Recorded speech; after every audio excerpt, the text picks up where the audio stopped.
어느 날 장미꽃이 하나님께 원망을 했다 그럽니다. 하나님, 왜 저한테 이렇게 가시를 주셔서 왜 저를 이렇게 힘들게 하십니까? 그래서 하나님이 그 원망을 듣고 대답을 해주셨습니다. 얘야, 나는 너한테 가시를 준 적이 없단다. 오히려 가시나무인 너에게 꽃을 주었단다. 여러분, 장미가 가시만 바라보고 자기에게 달려있는 꽃을 못 보는 것처럼 우리의 마음도 그럴 때가 있지 않습니까? 가시하고는 비교도 되지 않는 아름다운 꽃이 있음을 여러분 바라보시기를 바랍니다. 장미에게 가시와 꽃이 함께 있는 것처럼 감사와 불평은 늘 공존합니다. 공존하기는 하는데 공평한 것 같진 않습니다. 내 마음이 어디로 더 많이 기울고 있습니까? 살면서 생각해 보면 감사는 적게 하고 불평과 원망은 늘어나는 모습을 봅니다. 감사는 어렵습니다. 불평과 원망은 쉽습니다. 감사는 배우지 않으면 하지 않습니다. 불평과 원망은 배우지 않아도 누구나 다 할 수가 있습니다.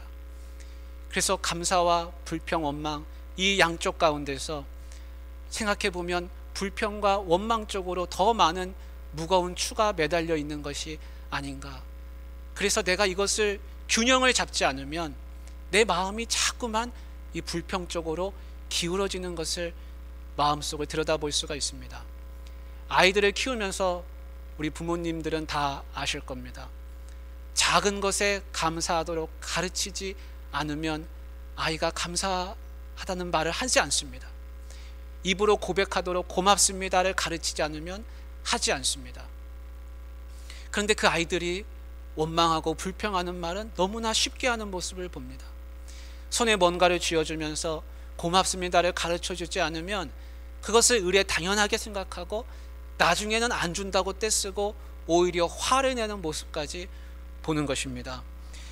사랑하는 우리 귀한 성도님들, 어린아이만 그렇습니까?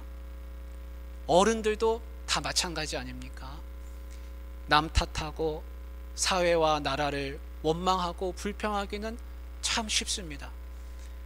반면에 다른 타인에게 감사하고 이 사회와 나라를 고맙고 감사하게 여기는 마음은 별로 없다는 것을 멀리서 찾지 않고 제 자신만 들여다봐도 그렇다는 것을 알 수 있습니다. 그런데 우리가 해외에 나가서 1, 2년만 지내보면은 깨닫게 됩니다. 누가 말하지 않아도 알게 됩니다. 한국말 하는 사람만 만나도요, 감사하게 되고 내 나라가 있어가지고 얼마나 그게 감사한지 모릅니다.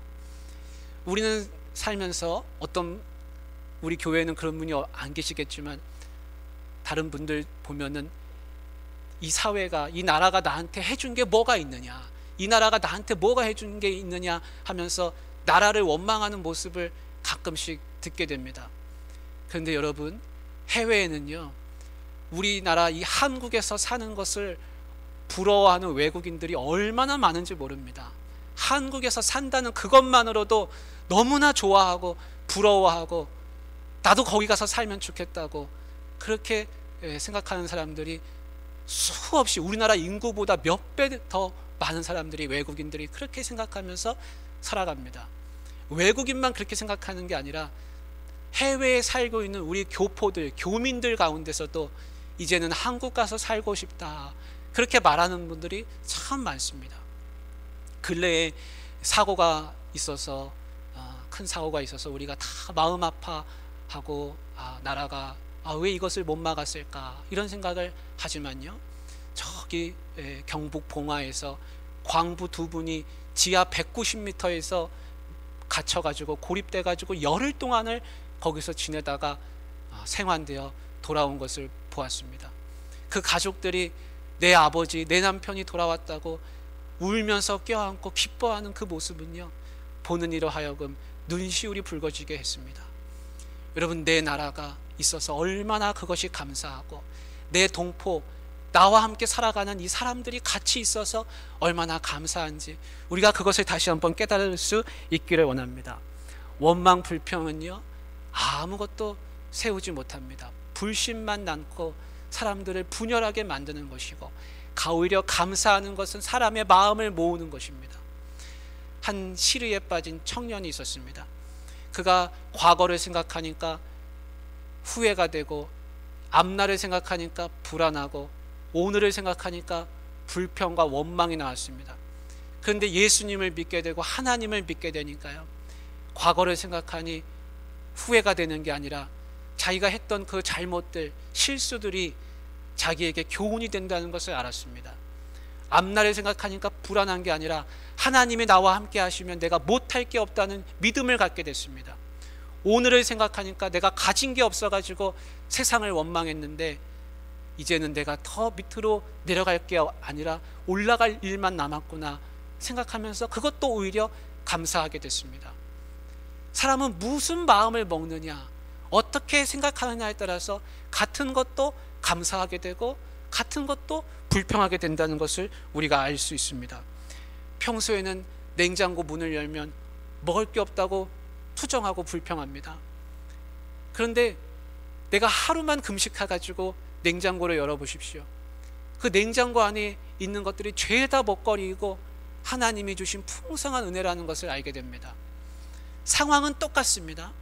그런데 내가 무슨 눈으로 보느냐, 내가 어떤 마음을 먹고 그것을 바라보느냐에 따라서 감사도 되고 또 불평도 된다는 것을 우리가 알게 됩니다. 오늘 우리가 읽은 말씀은요, 모세가 가나안 땅에 들어가는 이스라엘 백성들에게 하는 이야기인데, 우리가 감사의 이야기를 좀 나누려고 합니다. 특별히 기억하며 감사하기. 그래서 오늘 설교의 제목을 광야의 길을 기억하며 감사하기라 이렇게 정해 보았습니다. 이스라엘 백성들이 이제 가나안 땅에 들어가게 됩니다. 근데 그 가나안 땅에 들어갈 때 모세가 당부하는 말이 있습니다. 그것이 오늘 나오는 성경 구절인데요, 우리가 2절 말씀을 다 같이 한번 읽어보면 좋겠습니다. 2절 말씀을 같이 읽습니다. 시작. 내 하나님 여호와께서 이 40년 동안에 내게 광야길을 걷게 하신 것을 기억하라. 이는 너를 낮추시며 너를 시험하사 네 마음이 어떠한지 그 명령을 지키는지 지키지 않는지 알려 하심이라. 아멘. 여러분, 모세가 말씀하는 첫 번째 것은 무엇이냐면, 너희가 가나안 땅에 들어가거든 반드시 그 지난 날 너희가 광야의 길을 걸었던 것을 기억하라, 이렇게 말씀을 시작하고 있습니다. 이스라엘 백성은 출애굽을 한 뒤로 광야에서 40년을 보냈습니다. 그 광야에서의 40년은 너무나 어려운 생활이었습니다. 우선 마실 물이 충분치 않았습니다. 맛을 보니까 애굽에서 먹던 거하고는 전혀 다른 맛이었습니다. 그래서 그 맛이 쓰다고, 맛이 없다고, 물이 없다고 하나님께 원망을 했습니다. 먹을 것도 조차도 충분치 않았습니다. 이전에 먹었던 그런 먹을거리는 더 이상 광야에서는 없었습니다. 그래서 이스라엘 백성은 그렇게 어려움이 있을 때마다 차라리 우리가 애굽으로 돌아가면 좋겠다, 옛날이 좋았다, 애굽 땅이 더 좋다, 그 노예 생활하고 종살이 하던 게 더 좋다고 하나님을 원망을 했습니다. 근데 놀라운 것은 이 이스라엘 백성들이 그 어렵고 힘들게 사는 그 광야에서 40년을 살았다는 겁니다. 먹을 것도 마실 물도 충분치 않은 곳에서 40년을 살았다는 것은 하나님의 은혜가 아니면 살 수가 없는 것입니다. 척박한 곳에서 초막을 짓고 살았습니다. 무더위를 견디고 밤에는 추위를 견디고 그렇게 살았습니다. 거기서 자녀를 낳고 거기서 아프기도 하고 가정을 돌보기도 하고 먹고 살았던 것입니다. 그래서 광야에서 받았던 그 하나님 은혜가 있습니다. 그렇지 않았다면 그들은 다 죽었을 것입니다.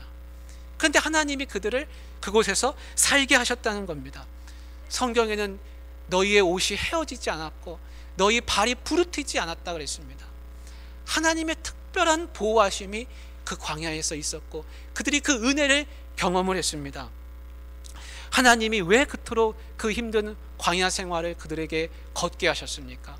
오늘 성경에 나오는 말씀을 보면은 하나님이 너희를 낮추시며 너희를 시험하사 너희가 내 말을 듣는지 안 듣는지 그것을 알려 하심이라. 너희가 떡으로만 사는 것이 아니요 여호와의 모든 입에서 나오는 말씀으로 사는 것을 너희가 알게 하려 하심이라. 그래서 너희에게 가르쳐주고 싶은 것이 있었다. 그것은 너희가 먹고 사는 것이 중요한 게 아니라 하나님 말씀을 듣고 사는 것이 더 중요함을 깨우쳐주기 위해서 광야길을 하나님이 일부러 걷게 하셨다라고 성경은 그렇게 분명하게 말씀해주고 있습니다. 광야에서는 하나님만 바라보고 살아야 됩니다. 내가 씨를 뿌려도 그 황무지에서는 물이 없기 때문에, 옥토가 아니기 때문에 자라지를 않습니다. 그러니까 하늘 양식을 바라보며 살아야 되고, 하나님 내게 은혜를 주옵소서, 먹을 양식을 주시옵소서, 먹을 물을 만나게 하여 주옵소서, 하나님 오늘도 추위를 견디게 하시고 더위를 견디게 하시고 하루를 잘 지내게 하여 주옵소서. 그렇게 기도하면서 은혜를 하루하루 구하면서 살아야 하는 것이 바로 광야였다. 그 광야를 너희는 배울 수 있게 하나님이 일부러 그 광야길을 걷게 하신 것이라 성경은 그렇게 말씀하고 있습니다. 그런데 모세는 너희가 가나안 땅에 들어가거든, 이제는 광야를 벗어나서 가나안 땅에 들어가거든, 그 광야를 다 잊어버리고 힘들고 어려웠던 거 다 내던져버리고 기억하지 말고 살아라 하지 않고 오히려 그 어렵고 힘들었던 시간들을 꼭 기억해라 라고 당부하고 있습니다. 여러분, 모세가 왜 이것을 당부하고 있습니까? 왜 기억하라고 말씀하고 있습니까? 기억하는 것이 곧 감사이기 때문에 그렇습니다. 지난 날을 기억하는 것이 감사입니다. 지난 날 어렵고 힘들었으니까 그거 다 잊어버리면 행복할까요? 그렇지 않습니다.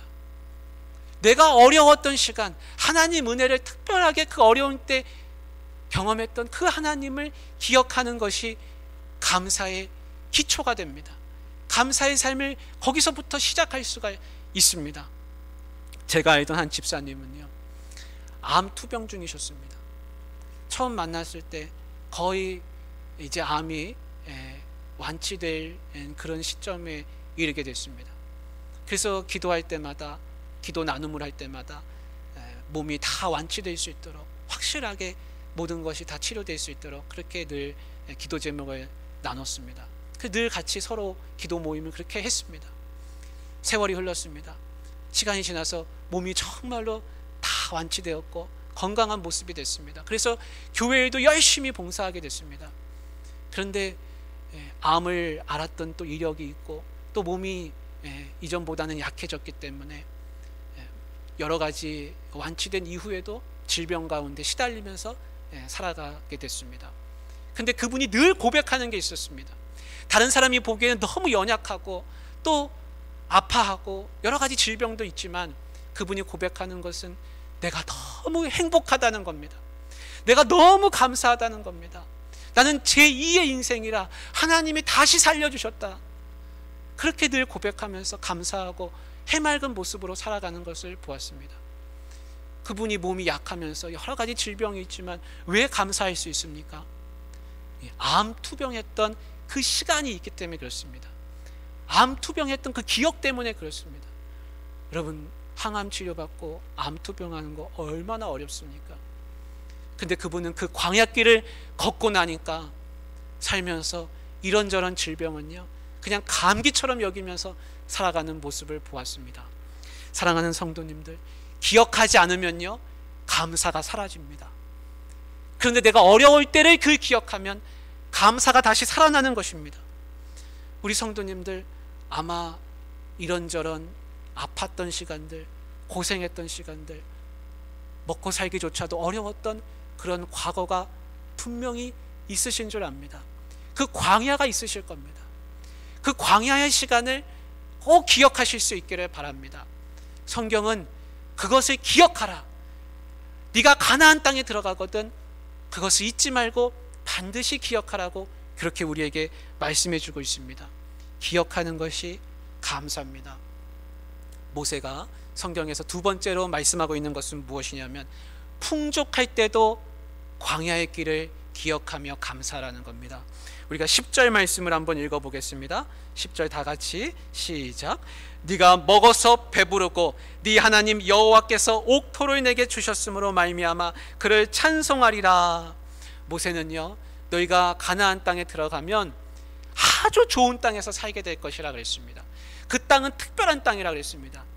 골짜기에도 어디를 가든지 분천과 샘이 있고, 너희가 씨를 뿌리면 밀과 보리가 나게 하시고, 그리고 그곳에는 무화과와 석류와 감람나무와 포도나무와 갖가지 과실들이 있고 꿀을 얻게 되는 그런 땅이라 그랬습니다. 그런데 바로 그때 네가 먹어서 배부르고 모든 것이 흡족하고 네가 잘 될 때 광야의 길을 기억하면서 감사하라, 그렇게 말씀하고 있습니다. 여기 나오는 네가 옥토를 내게 주셨으므로 네가 찬송하리라, 네 입에서 찬송이 나올 것이다 하는 것은 네가 감사하게 될 것이라는 겁니다. 우리가 맛있는 걸 먹고 배가 부르면 입에서 흥이 저절로 나옵니다. 그럴 때 그 흥이 다른 세상의 노래가 아니라 감사 찬송일 수 있기를 원합니다. 하나님이 나에게 옥토를 주셔서, 나에게 이 가정을 주셔서, 나에게 이 교회를 주셔서, 나에게 일터를 주셔서, 하나님이 나에게 자녀를 주셔서 하나님이 나에게 살게 하시는구나. 내가 먹어서 배부를 때 내가 기억해야 될 것은 다른 게 아니라 내가 이전에 먹고 살기 힘들었던 것, 아팠던 것, 그 광야의 길을 기억하면서 감사하라고 성경은 말씀해 주고 있습니다. 우리가 여기서 주의할 것이 하나 있습니다. 그것은 뭐냐면, 성경에서 누누이 기억하라고 하는 것은 그것은 무엇이냐면 광야를 기억하라는 겁니다. 이스라엘 백성들은 광야 이전에 애굽에서 생활한 적이 있습니다. 그런데 모세는 분명하게 말씀합니다.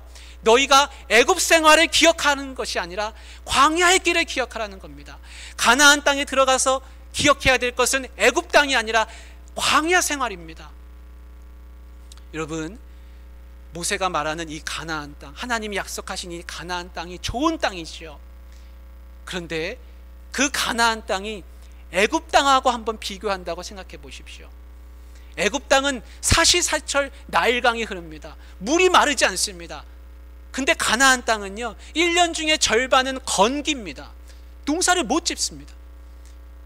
농사 짓기 어렵습니다. 한정된 곳에서만 겨우 지을 수 있습니다. 우기에도요, 1년의 절반밖에 비가 오지 않는데 그때도 그렇게 비가 많이 온다고 할 수는 없습니다. 가나안 땅이 아무리 좋다고 한다 할지라도 애굽 땅하고 비교하면요, 애굽 땅은 정말 기름진 땅입니다. 늘 나일강이 있고 어디를 가든지 물을 얻을 수 있습니다. 농업이 아주 발달된 곳입니다. 성경은요, 너희가 가나안 땅에 들어갔을 때 애굽 땅을 절대 생각하면 안 된다. 광야하고 너희가 마음을 기억해야 된다, 그렇게 말씀합니다. 감사를 막는 가장 큰 장애는 뭐냐면 잘못된 비교입니다. 성경은 애굽 땅, 네가 종됐던 땅, 거기를 기억하라고 하지 않습니다. 여러분, 비교를 할 때는요, 내가 어려웠던 시절하고 비교해야 됩니다. 내가 남하고 비교해 보면요, 건강도 저 사람보다 내가 부족하고, 물질 재산도 저 사람보다 부족하고, 자녀도 저 사람의 가정의 자녀들보다 내 자녀가 못나 보이기도 하고, 미래가 저 사람보다 불안하기도 하고, 다른 사람과 비교하면요, 감사할 게 적어집니다. 그럼 내가 그렇게 부러워하는 그 사람은 나를 보면서 나보다 더 나은 생활을 한다고 감사하고 있을까요? 그도 역시 더 부러운 대상을 바라보면서 마음에 감사가 없어지는 것을 알게 됩니다. 그러니까 다른 사람하고 비교하는 것은 감사를 0으로 수렴하게 하는 아주 어리석은 방법입니다. 성경은 그런 잘못된 비교를 우리에게 가르치고 있지 않습니다. 오히려 광야의 길을 기억해라. 너희가 힘들었을 때, 굶주리고 춥고 배고프고 간조한 땅에서, 물이 없던 땅에서 초막을 짓고 살았을 때를 기억하며 그 가나안 땅에서 감사하며 살라고, 찬송하며 살으라고, 그렇게 우리에게 말씀해 주시는 것입니다. 사랑하는 우리 성도님들, 우리가 돌아보면 다 감사거리입니다. 감사 아닌 게 없습니다. 그런데 내가 감사하지 못하는 이유는 내가 다른 것을 자꾸 보기 때문에 그렇습니다. 내 눈이, 내 마음이 하나님께 있지 아니하고 하나님이 원하시는 광야에 있지 않고 다른 것을 바라보면 내가 감사할 수가 없게 되는 것입니다. 마지막으로 기억하면서 감사해야 될 것은 내가 교만하지 않기 위해서입니다. 우리가 17절, 18절 말씀을 좀 읽어보겠습니다. 같이 읽습니다. 시작. 그러나 네가 마음에 이르기를 내 능력과 내 손의 힘으로 내가 이 재물을 얻었다 말할 것이라. 네 하나님 여호와를 기억하라. 그가 네게 재물 얻을 능력을 주셨습니다. 여러분, 여기까지 하겠습니다. 자칫 잘못하면요, 내가 얻은 것이요 다 내 손으로 이룬 것이라 생각하기가 쉽습니다. 그래서 모세는 분명하게 말씀합니다. 너희가 가나안 땅에 가서 잘 살게 되거든 그것이 네가 네 손으로 이룬 게 아닌 것임을 너희가 기억해라. 하나님이 너에게 재물 얻을 능력을 주셨습니다. 그래서 네가 교만하지 않기 위해서는 반드시 광야길을 기억하면서 감사해야 한다는 것입니다. 여러분, 내가 얻은 것, 내 손으로 얻은 것은 하나도 없음을 고백하실 수 있기를 바랍니다. 내가 내 힘과 내 능력으로 얻은 것이 아니라 성경은 그렇게 분명하게 말씀하고 있고 하나님이 너에게 재물 얻을 능력을 주셔서 네가 얻은 것이라, 네 힘으로 얻은 게 아니라, 그렇게 분명하게 말씀하고 있습니다. 광야길을 잊어버리는 사람은 내 힘으로 얻었다 그러면서 교만하게 되고 결국은 광야를 잊어버리고 감사도 놓쳐버리고 그런 삶을 살게 된다라고 성경이 우리에게 가르쳐주고 있습니다. 사랑하는 우리 성도님들, 우리가 함께 고백할 수 있기를 원합니다. 그 고백은 뭐냐면, 하나님, 내 능력과 내 손의 힘으로 한 것이 없습니다. 나의 광야 생활을 기억하며 감사하게 하여 주옵소서. 우리가 이 고백을 할 수 있기를 원합니다. 사랑하는 우리 성도님들, 어렵고 힘들었던 그 시간 그냥 잊어버리고 싶고 기억하기조차 싫었던 그 시간이 있으십니까? 그 시간 다 잊어버리면 광야에서 배웠던 것, 내가 어렵게 배웠던 건데 다 물거품 되고 맙니다. 반드시 그 시간을 마음 가운데 기억하시면서 내 감사나무의 밑거름으로 삼으시고 그렇게 하나님 앞에 기억하며 감사하실 수 있기를 주님의 이름으로 축복합니다. 기도하겠습니다. 하나님 아버지, 우리 귀한 성도님들 어렵고 힘들었던 시간